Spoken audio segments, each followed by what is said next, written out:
Hey guys, welcome back to the show. Today we're back with an opinion video, and this time, as you've read on the title, it's about lomography and why lomography might be the next big player in color.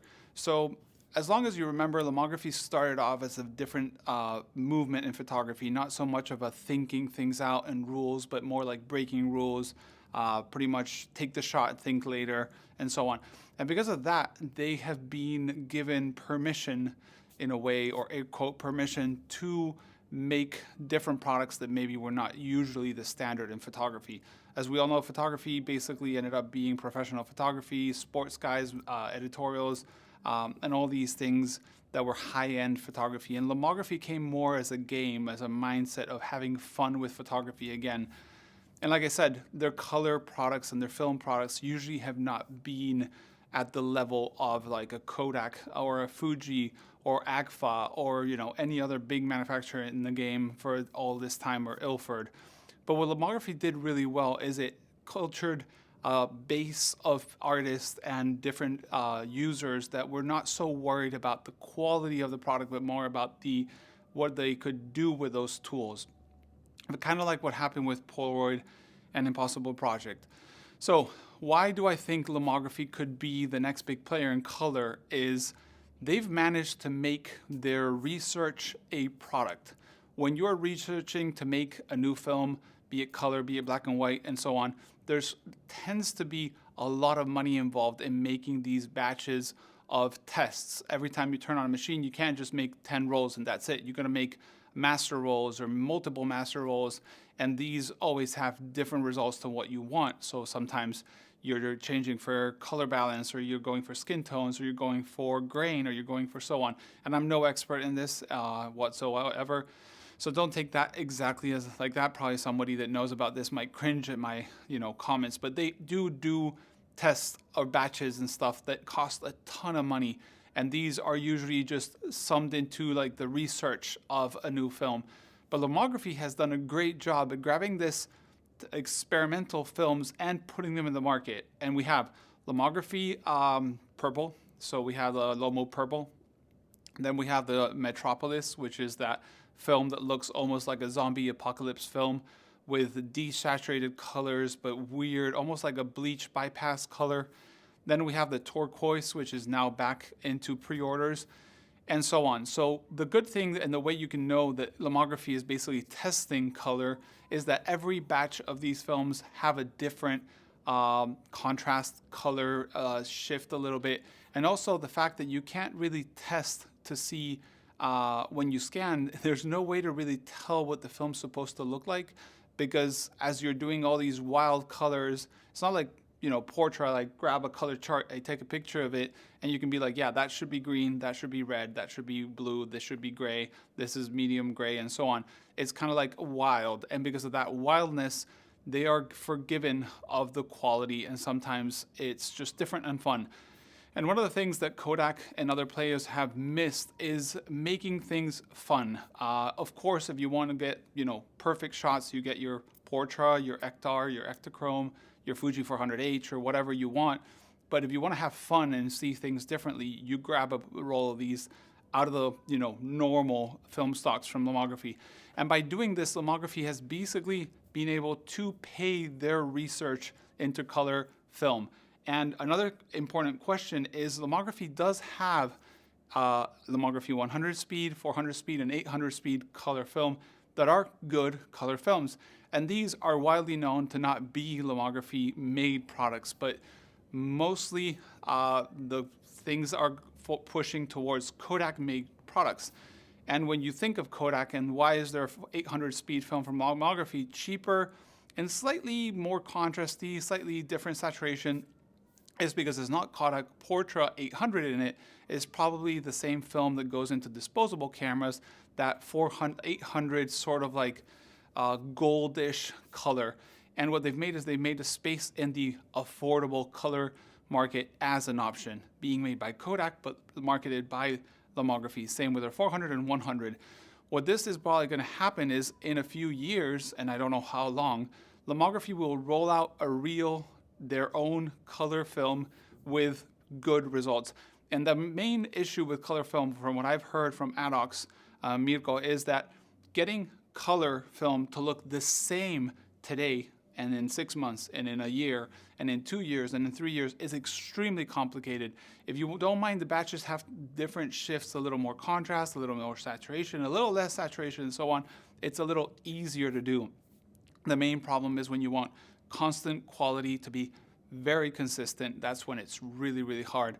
And that's where Lomography plays their game of the different movement, not the perfect movement, not like, follow the rules, do everything perfectly, but more an artsy, a more, culture of just like having a differentiated look to their film stocks and their cameras and so on. So that's why I think first Lomography is working on their own color film stock. I think is going to be tied hand in hand with Orwo, Filmotech, Innovascote here in Europe, probably made, I think it's in Germany if I'm not wrong. And I think all these tests are heading towards a real color film with, 98% quality perfection.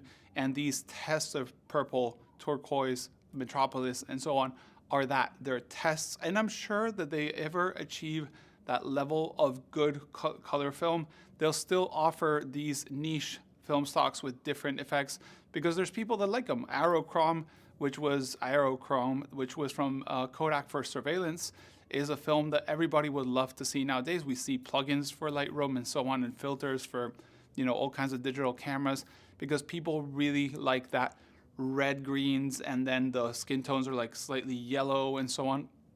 People want different, and because of that, I think Lomography has had a brilliant idea and a development towards basically all products they make sell, and they sell well.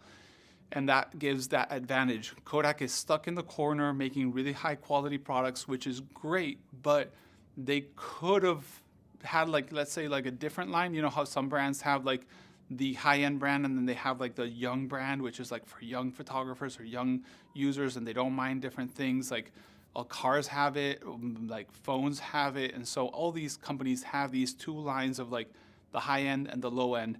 And I think Kodak has missed the chance to make those two different levels of like high-end film and fun film, which is different from batch to batch. They could have funded a lot of the research for example, the Ektachrome, or if they were going to be making new film stocks, which there's rumors all day, and I can't say anything, so I'll just leave it at rumors. And they would have been able to be ahead of that and get a lot of funding for these film stocks, which are costing a lot of money to research if you are, and they're probably already doing it on a daily basis because I'm sure Portra today takes different products inside than Portra when it was launched in 2004, 2005, the new Portra look. So yeah, I think Lomography is going to play a very important, role in the color film market, and we might dislike them, and I'm not saying I dislike them, but maybe sometimes we don't like their mandates of like not thinking about photography. But I think what they've done to the market, how they've researched the market, how they've selling these niche films to users is extremely important, and to have an eye on it. And yes, that film that I just tossed around is probably made by Kodak, but in 2, 3, 4 years, who knows when, they'll roll out their own Lomography film made by someone that's a partner somehow, and it will be probably a quality film, maybe not up to the par of Kodak, but let's hope that there's a different, market. Price-wise, also think about it. Lomography has the 100, 400, 800 film, which is cheaper than the equivalent Portra 800 or Portra 400 or Ektar 100 or Portra 160, but they have these special effect films that usually are higher or at the same level as Portra. So whenever they do make this film, they already have opened the price range, and people are used to tossing a higher amount of money for these films from Lomography, which is also pretty ingenious if you ask me. So yeah, this is more of an opinion. Like I said, I don't know if this is true. I have no insider information from Lomography. I basically saw an email today that they were like launching the turquoise film and their pre-orders. And if you think about it, this pre-order you're buying now for turquoise film is going to be arriving in summer 2022. That means that they're funding this batch beforehand, sending it to whoever partnered with them to make the film. And once they make the film, they'll ship it to you. So it's not that they're putting the money first and then when they have the film, they sell it to you. they're getting the money before, funding it without having to ask maybe investors or banks or anything like that to do this. And this is, giving them a very, very big advantage in the color spectrum. I really hope that Kodak, keeps on existing, and that maybe Lomography and or will make a color film, be it cinematography film, still photography film, and hopefully down the road we'll see Ferrania also making color film and so on, because we need more players. Like I said in the last video, it's important to have Kodak, but like a lot of you guys mentioned in the comments, which by the way, thanks to everybody that's mentioned things in the comments, has been blown up as a video, is we need more than one player. Monopoly is not good. And that's why, as fan as I am of Kodak or Lomography, I want everybody to have film and everybody to make film, so we have choices and prices to pick from. So yeah, that's basically the opinion video today. Thanks you guys for watching. Remember, these videos are basically sponsored by Patreons or donations, so I'll leave the link below if you feel like doing that. But yeah, thanks for watching. And what do you think about Lomography? Do you use Lomography? Are you happy with Lomography? Would you be shooting Lomography more? Or you think the special films are just, a niche, silly thing that youngsters are using and you don't see the point on them? But I think that we might be missing on the fact that they're basically testing out film, color film, and, like quality and consistency throughout their batches towards launching a full, like normal color film. So yeah, thanks for watching, guys. See you in the next one.